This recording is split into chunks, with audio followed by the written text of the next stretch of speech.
Setiap saat, kementerian itu bisa diubah bentuk organisasi atau pohon organisasinya di dalam sebuah struktur karena tujuannya setiap saat berbeda-beda. Kalau misalnya kita memutuskan ekonomi negara ingin tumbuh di atas 9%, kalau kita mau misalnya bebas dari hutang dan tidak mau berhutang lagi, kalau Indonesia mau menjadi top 5 country di tahun 2030, maka kita harus menyiapkan platform bernegaranya yang tentu berbeda dengan platform organisasi kementerian kemarin. Karena kemarin 5% aja susah, 5,5 paling tinggi. Kalau 9% nggak mungkin pakai pohon organisasi kemarin. Kita harus rubah. Kalau saya boleh usul, Bappenas sekarang mulai menciptakan program multi-layer. Kali ini sertakan swasta dan efeknya harus meningkatkan ekspor dan mengurangi impor. Lalu semua atau sebagian besar tadi harus merupakan unsur lokalnya besar. Misalnya di atas 90% unsur lokalnya, kalau perlu unsur lokalnya 100% atas semua proyek multi-layer minimum 12 layer tadi. Lalu bentuklah organisasi agar tujuan itu tercapai. Misalnya kita memecah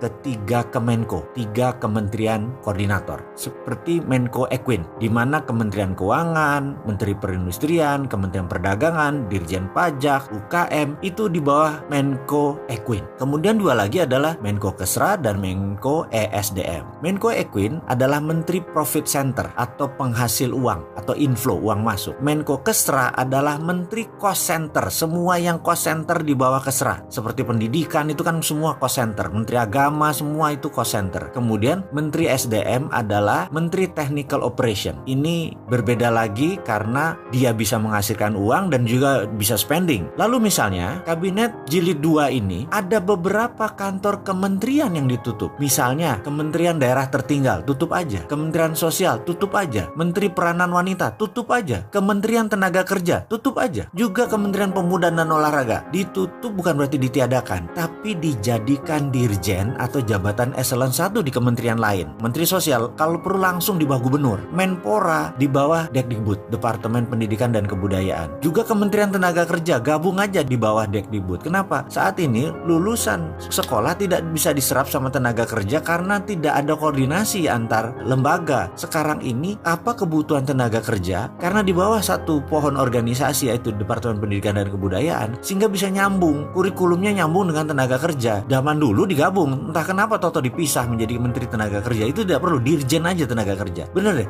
kementerian itu sesuai keperluan, tidak perlu setiap tahun itu sama, boleh ganti-ganti dan itu sah-sah saja. Makanya jangan pilih saya kalau jadi presiden, karena saya pasti lebih ekstrim lagi. Bahkan bisa-bisa BI saya hilangkan. Bener loh, BI saya bubarkan dan saya masukkan di bawah Kementerian Keuangan, jadi Dirjen Moneter saja. Jadi enak, semua di bawah satu payung. Karena prinsip ekonomi saya adalah MMT. MMT adalah Modern Monetary Theory yang saat ini banyak dipakai di berbagai negara dan terbukti sukses, seperti Turki, dipakai di Cina MMT tadi, dipakai di Norwegia, dan sebentar lagi Rusia, di mana peran bank sentral itu sudah dialihkan. Berbeda dengan sekarang. Sekarang ini seakan-akan sejajar presiden Bank Indonesia itu. Jadi dalam sistem pemerintahan presidensial di Indonesia, bank sentral itu perannya kuat. Sekarang sejajar dengan presiden bank sentral itu. Padahal harusnya dalam sistem presidensial presidennya hal yang lebih kuat. Bank Indonesia nggak punya kontrol segitu kuat seperti sekarang. Tapi karena IMF dan World Bank ada di bank sentral, mereka sejajar. Dan kalau kita akan ubah. Kita nggak mau diawasi ketat oleh negara lain. Emangnya kita nggak berdaulat apa? Iya, jadi Bank Indonesia kita akan jadikan